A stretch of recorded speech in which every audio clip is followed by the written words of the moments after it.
Hello, my friends. Today we'll reveal a lot. The Russian delegation has already arrived in Istanbul, and during the negotiations, they'll present their memorandum with demands. We'll find out whether the Russians actually want to stop the war. And of course, share your thoughts in the comments. Medinsky has already been asked how he would comment on the strikes on Russian airfields, but he replied that everything would be addressed tomorrow. Zelensky, on the other hand, commented on Russian losses.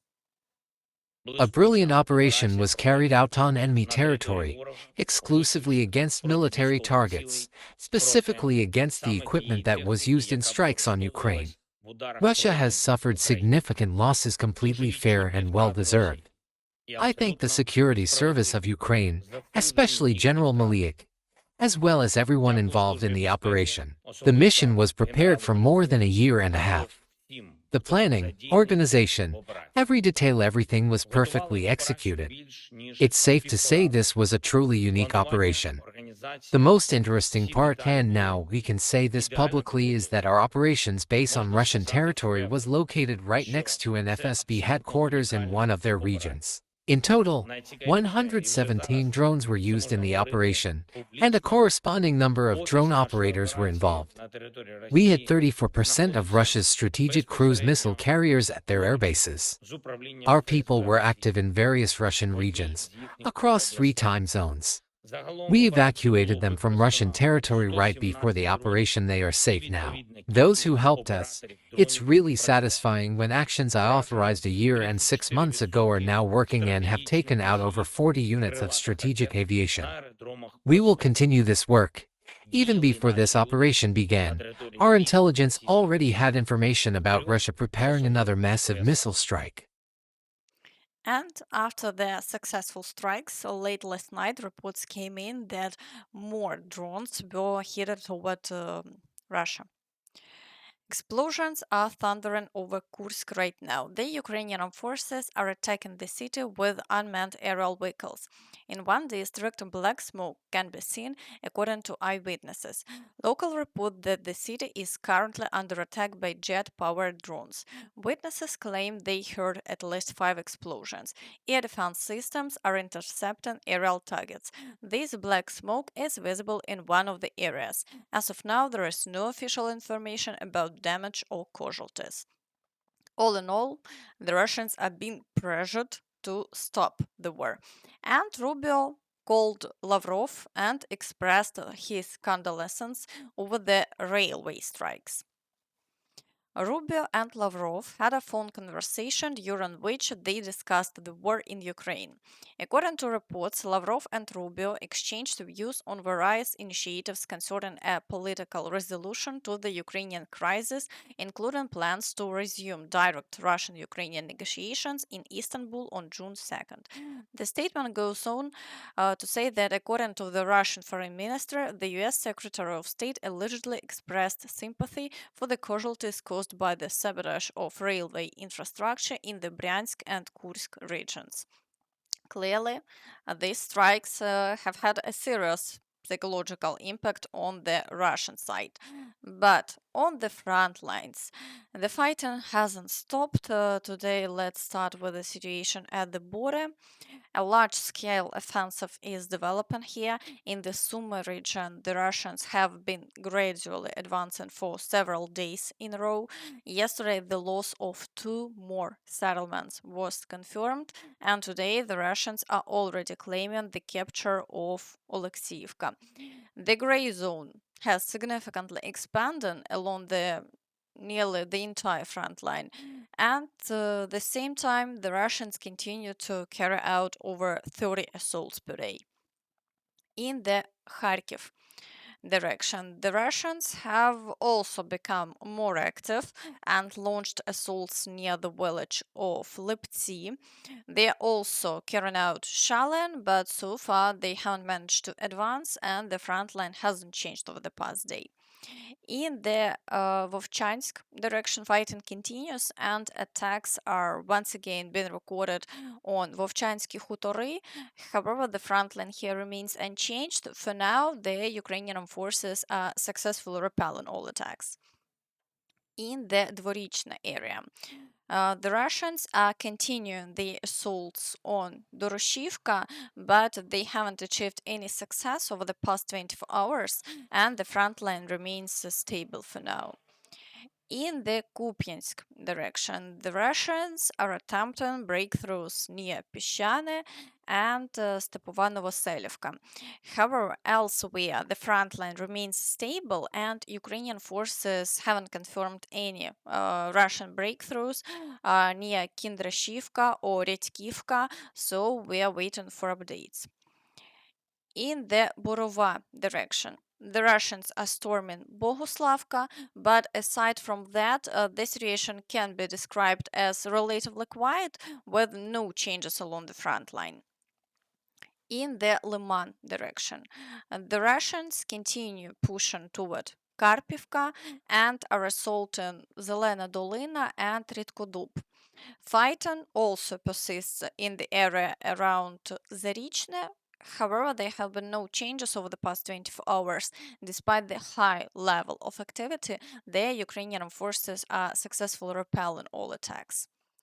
In the Siversk direction, the Russians are storming Grigorivka and attempting to break through near Verkhnyokamyansk, but overall activity here has decreased and no changes have been observed over the past day. In the Chasiv Yar direction, Russian forces continue the assaults on the central part of the city. They are also pushing toward Bila Hora and Delivka, with ongoing battles near Krymsk. The situation around Delivka remains uncertain as Russian sources claim they've managed a breakthrough there. If this is confirmed, it could seriously affect Ukraine's defense in that sector. For now, we await at least visual confirmation. In the area near the Klebenbyk reservoir, Russian troops are assaulting Zorya and trying to advance toward Sherbinivka, but there have been no changes over the past 24 hours. Near Yablonivka, Russian activity has temporarily decreased. However, Russian forces continue bringing in reinforcements to resume the attacks. Ukrainian soldiers describe the situation as follows. Konstantinivka direction. The Russians have reached Rusin Yar and are trying to gain a foothold on the outskirts. Fighting has begun in Popov Yar for control of the village's southern edges. Romanivka was taken a few days ago. Now the Russians are advancing toward Zorya from the west as well. Part of the village is no longer under our control and it plays a key role in our defensive system. In short, our garrison defending the remains of Stara Mykolaievka and the nearby areas will now face 3 times the difficulty. Once again, it's a last-minute retreat under near encirclement. How many times has this happened already? Rhetorical question. Fighting continues in Yablonivka and the situation there is not in our favor. If the Russians capture this large village, it will mean the first line of defense of Konstantinivka in this area has been breached. After that, the Russians may either expand the breakthrough, be stopped, or be temporarily halted, but a great cost for every 100 meters of advance. The last scenario seems more realistic. On our side, the defense of Konstantinivka is being reinforced. At least some lessons have been learned. It won't be a walk in the park for the Russians. Still, it's a shame about Konstantinivka itself. It will likely share the fate of Pokrovsk. When the Russians can't capture a city, they simply reduce it to rubble. In the Pokrovsk direction, Russian forces are attempting to expand their gains around Poltavka and Popov Yar. They are also launching assaults on Poltavka, Malinivka, Миролюбівка, Лисівка, Дачинське, Чунишине, Удачне, and Novosargiyevka. Despite this being the most active front, there have been no confirmed changes in the front line over the past 24 hours. Ukrainian forces are doing everything possible to prevent further Russian advances.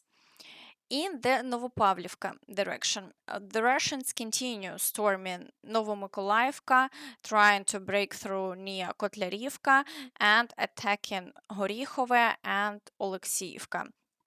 However, Ukrainian troops have successfully halted Russian advances, and the situation along the front line remains unchanged here as well. A Ukrainian soldier from the area provides this on the ground update.